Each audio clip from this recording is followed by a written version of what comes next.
Halo sahabat YouTube, balik lagi di channel Made in Lombok.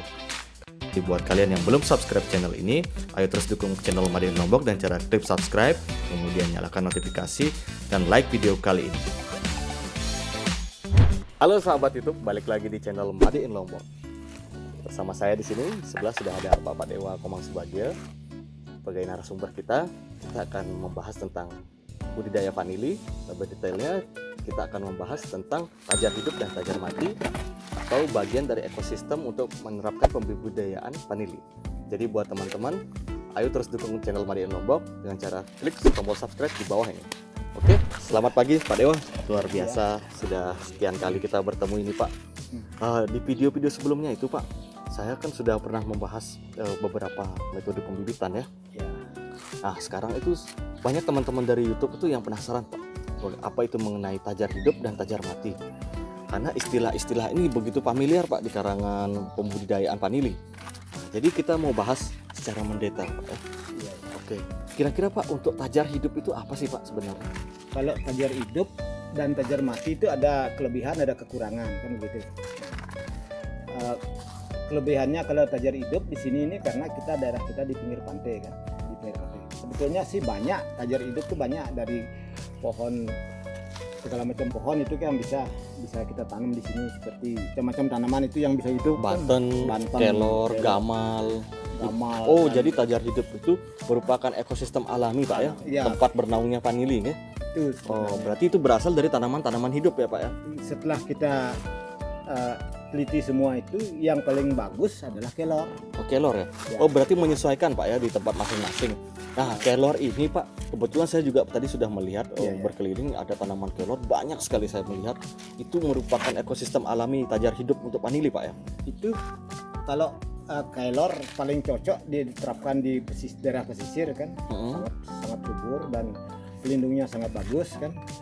Di samping itu ada kelebihan dia. Kelebihannya satu, kita di samping pakai pelindung daunnya itu, kita bisa pakai satu paranet.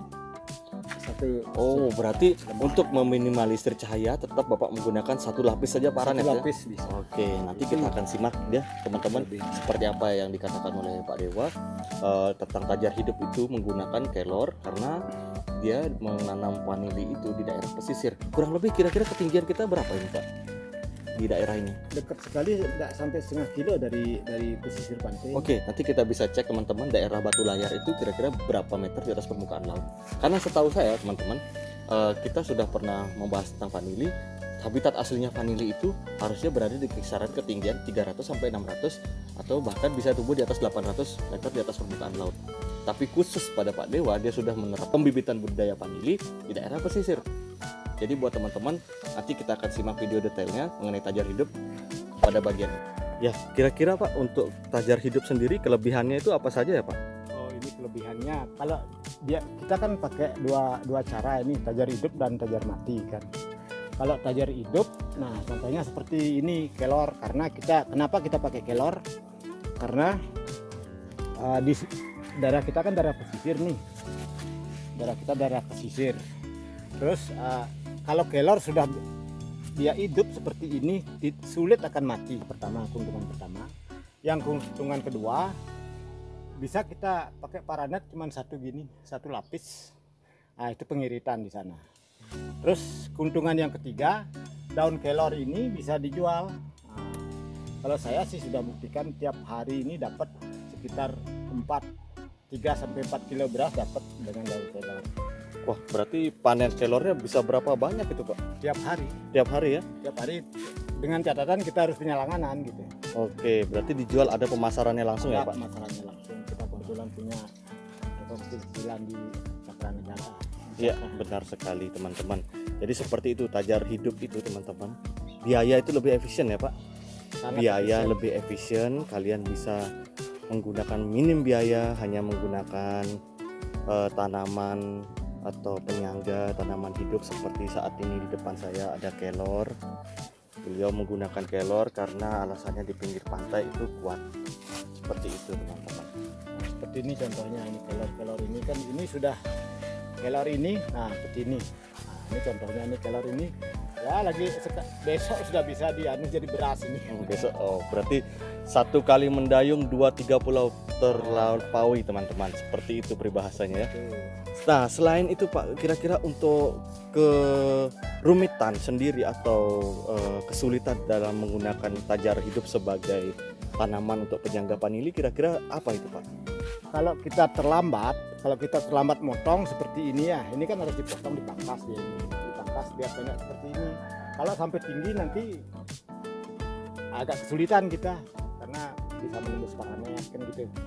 Nah, sekarang tiap hari kita terus metik ini ya jual jadikan beras dia bisa. Oh luar biasa teman-teman. Jadi untuk tanaman atau tajar hidup itu teman-teman Jauh lebih irit. kita itu harus melakukan perawatan yang sangat rutin, di mana perawatan tersebut harus secara berkala dilakukan. Nah itu salah satu kesulitannya atau Ini kan kelemahannya. berhasil nih. Nah, ini ada vanili berbuah bisa di sini. Ada vanili kan. Nah, satu dapat vanili, yang kedua dapat kelornya untuk jadikan beras. Wah luar biasa sekali teman-teman. Ini benar-benar suatu ekosistem yang dibuat, ekosistem rupiah ini ya. Tiap Iya. hari menghasilkan beras. Ya, Sangat namanya luar kita biasa. nyari rezeki kan. Iya. Arti rezeki kan sudah jelas itu. R-nya rajin, J-nya jeli, Q-nya kreatif kan begitu. Oh, jadi ada moto seperti itu teman-teman. Jadi buat kalian yang ingin mencoba metode ini, kalian harus menerapkan sistem rezeki teman-teman. Rajin, jeli dan kreatif. Seperti itu teman-teman. Ah, luar biasa. Kira-kira Pak untuk persiapannya Bapak semenjak awal itu Pak dalam menggunakan tajar hidup ini, apakah Bapak mengalami kendala selain yang disebutkan tadi Pak? Ya memang awalnya sih banyak yang mati kelor kan. Ternyata ada cara untuk nanam kelor. Jadi kalau kita tanam musim hujan itu harus dikuliti dia dikit. Oh, berarti batang luarnya itu dikuliti Pak? Dikuliti sekitar 25 cm lah. Baru kita tancap ke dalam tanah seperti ini. Nah, contohnya seperti ini kan musim mana nih? Musim hujan kita tanam. Ya kita kuliti sekitar 25 cm, bikinkan lubang langsung taruh aja. Oh, Seperti inilah dia hasilnya. Untuk jarak sendiri Pak, kebetulan saya melihat ini terlalu mepet Pak. Apa memang sengaja dibuat seperti itu atau bagaimana Pak? Ya dulu kan dulu sekitar berapa 3 tahun yang lalu itu. Nah kita coba aja dulu seperti Oh, ini. berarti eksperimen ya Pak. Ya, eksperimen. Tapi menurut Bapak untuk jarak sendiri dalam menggunakan tajar hidup itu minimalnya atau maksimal yang bisa digunakan itu berapa Pak efisiennya? Ya, sama dengan tajar mati, kayaknya lebih bagus begitu. Cuman ini ada keuntungan juga, tajar hidup ini lebih kan agak rapat karena kelornya banyak kita dapat. Kita kan tiap hari butuhkan kelor, sudah ada tiga langganan kita punya. Ya Dalam segi pembuahan atau polinasi Pak, ketika Bapak melakukan stressing lalu memasuki fase polinasi tersebut, Iya. kira-kira ada kesulitan tidak untuk melakukan perkawinan tersebut? Nah inilah kita kelornya harus harus dipangkas dia. Dalam artian kita harus rajin jual kelor gitu. Oh iya, luar biasa Harus teman-teman. rajin itu. Jadi kelor ini teman-teman sangat Dan berguna sekali ya, selain bisa Itu pun- dijual. itu pun kelor itu harus metiknya kita pagi kan. Jadi mutunya lebih bagus. Ini Pak Dewa, tadi kita sudah membahas tentang tajar hidup ya Pak ya. Hmm. Sangat luar biasa sekali menurut saya. Saya pun ingin mengembangkan menggunakan tajar hidup juga ya, karena biayanya lebih efisien ya, lebih murah. Tapi saya juga penasaran nih Pak, banyak teman-teman atau kawan-kawan di YouTube itu yang saya lihat videonya itu menggunakan tajar mati Pak. Istilah tajar mati ini apa sih sebenarnya Pak? Kalau istilah tajar mati itu sebenarnya kan bahannya dari yang tidak bisa hidup kan begitu. Oh berarti tajar mati ini logikanya tidak bisa hidup ya Pak ya? Tidak bisa hidup. Oh, dia. karena tadi itu kelor tajar hidup karena dia hidup gitu. Luar Bisa biasa hidup, teman-teman. kan gitu. Jadi seperti itu. Jadi tajar mati ini ekosistem buatan ya. Ekosistem buatan karena kan kita satu di daerah pinggiran gini, pantai. Yang kedua lahan kita sempit di depan rumah kan. Oh iya teman-teman. Kalian bisa lihat belakang saya ini di halaman rumah teman-teman. Ya, Kira-kira inilah luasnya perkebunan ini berapa are Pak? 2 aren. 2 are saja ya? Iya, 2. 2 are teman-teman. Berapa isinya Pak kira-kira? Kalau saya 2 are, yang 1 are itu ada 90 dapat. Kalau 90 berarti kali 2 teman-teman sudah 180. Luar biasa. Kira-kira Pak untuk tajar mati ini Pak, kelebihannya itu apa saja sih Pak? Kalau kelebihannya kita lebih mudah untuk perawatan. Oke, lebih mudah perawatan. Oh, tidak seperti pelajar hidup tadi ya. Itu Harus rutin, harus benar-benar rajin ya harus teman-teman. rutin jual kelornya. Begitu teman-teman. Oh ya. Jadi Pak Dewa itu menggunakan tajar mati tadi. Tajar hidup, maksud saya tajar hidup tadi itu menggunakan pohon kelor karena bisa dijual teman-teman. Kalian bisa bayangkan nih, satu hari bisa menghasilkan 3 sampai 4 kilo beras. Sudah sangat luar biasa, teman-teman. Ya itulah. Yang penting intinya kreatif ya Pak ya. Luar biasa. Seperti metode tadi, rajin, jeli, kreatif ya kan. Rezeki kan. Rezeki ya. R itu rajin. Menurut kita rajin, J-nya jeli, Ya. Q-nya kreatif ngeliat Oh, pasar. luar biasa. Bikin bibir Seperti sambil itu, teman-teman. Nah, kembali lagi nih Pak ke tajar mati.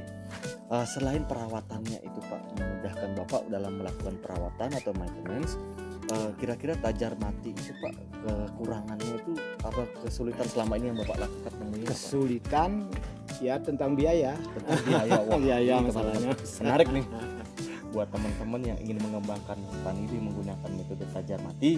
Berikut nih kita akan simak penjelasannya Pak Dewa mengenai biaya atau budget yang akan kita keluarkan. Saya bisa melihat nih Pak dari atas dulu ya Pak.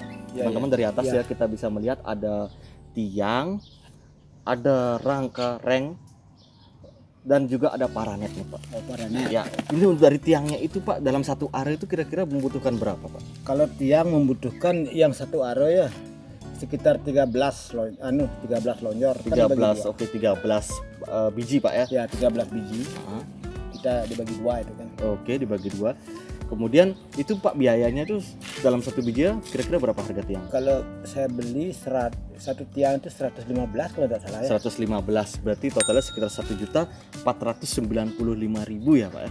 Iya, Oke, kurang nanti lebih. akan ada detailnya di bawah ini. Dan selanjutnya itu Pak reng. Reng Iya. itu membutuhkan berapa Pak?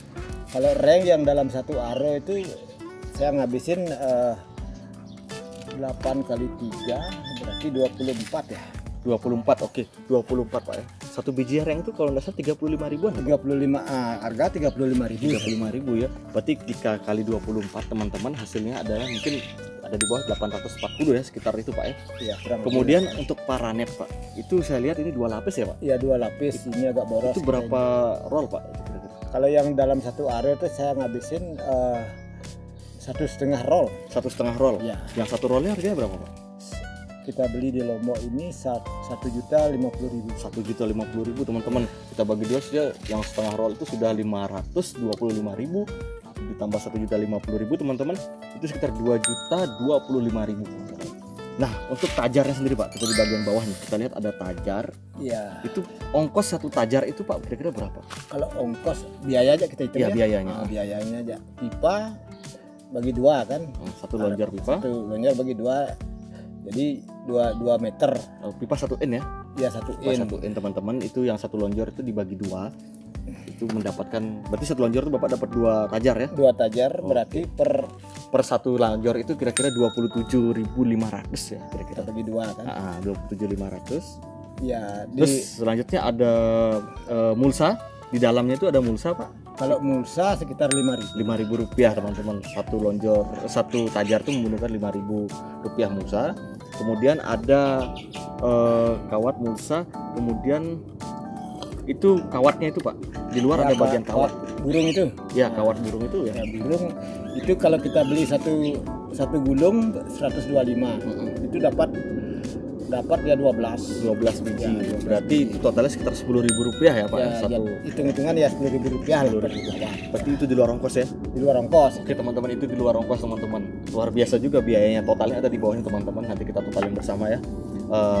Kemudian Pak untuk bibitnya ini Pak. Nah, kita sudah buat tajar, otomatis harus ada bibit Pak. Untuk bibit itu terus terang ini Pak, bibit ini kan agak sulit sekarang ya Pak. Ya memang Nah, itulah mengatasi bibit kesulitan. itu Bapak bagaimana caranya Pak? Kalau bibit kan ya kalau saya terapkan di sini macam 3. Macam 3 ya. Oh iya, Ya. sudah ada di pembahasan kita di video sebelumnya Macam teman-teman tentang metode penanaman bibit tersebut. Ada stek batang, kemudian ada metode lilin juga, dan terakhir ada metode cangkok yang paling menurut Pak Dewa paling bagus Paling ya. bagus. Tidak ada gagal di situ. Membutuhkan waktu 1 bulan itu mengurangi atau tidak ada risiko gagalnya teman-teman. Jadi seperti itu teman-teman, nanti kita coba. Di sini ada jual bibit juga Pak ya. Jual bibit Ya, itu kita 1 meternya berapa? 25.000 ya Pak ya. Kemarin Ya kurang lebih lah. kemarin seperti ada teman soalnya ditanya di YouTube yang tanya harga-harga bibit itu Pak. Kemarin kembalinya itu 25.000 1 meter ya. ya kita jual segitu. Kita hitung-hitung saja teman-teman, yang 1 meter kalau kalian mau nanam itu ongkosnya 25.000. Tergantung, maksimal kita bisa isi 3 Pak ya. Isi 3, Tiga, tapi kan isi itu tiga. bibit super. Bibit super ya. Ya. Jadi teman-teman yang ingin mencoba, total kalkulasi biayanya akan ada di gambar di sebelah saya ini. Buat teman-teman ini begitu luar biasa sekali ya kita melihat proses pembudidayaan vanili ini menggunakan beberapa metode. Metodenya tadi itu ada yang menggunakan tajar hidup, seperti di video sebelumnya itu ada tajar hidup itu menggunakan tanaman kelor. Kelornya pun bisa dijual teman-teman.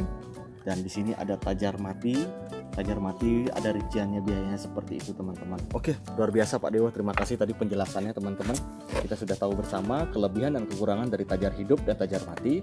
Di mana tajar hidup itu kita tahu biayanya lebih murah, tapi kita harus melakukan perawatan yang sangat rutin agar tanaman kita bisa efisien. Kemudian di tajar mati tadi itu biayanya luar biasa Pak ya. Biayanya sangat luar biasa.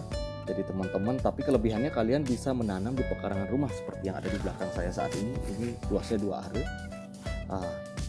Terserah dari kalian teman-teman. Kalian dapat menggunakan metode yang mana, tergantung dari pilihan kalian masing-masing. Apakah kalian menggunakan tajar hidup atau tajar mati sebagai ekosistem atau penopang tanaman vanili. Tapi buat teman-teman yang ada di pekarangan rumah, kalian juga dapat menggunakan metode seperti di belakang saya ini. Tapi saya pernah melihat Pak, untuk di pot ya Pak ya. Ada orang mengembangkan vanili di pot itu. Itu bagus tidak kalau menurut Bapak?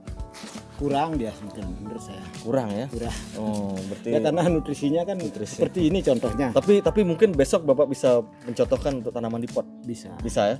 Buat teman-teman, besok di video berikutnya kita akan bahas tanaman di pot ya. Oke teman-teman, sekian dulu di video Made in Lombok.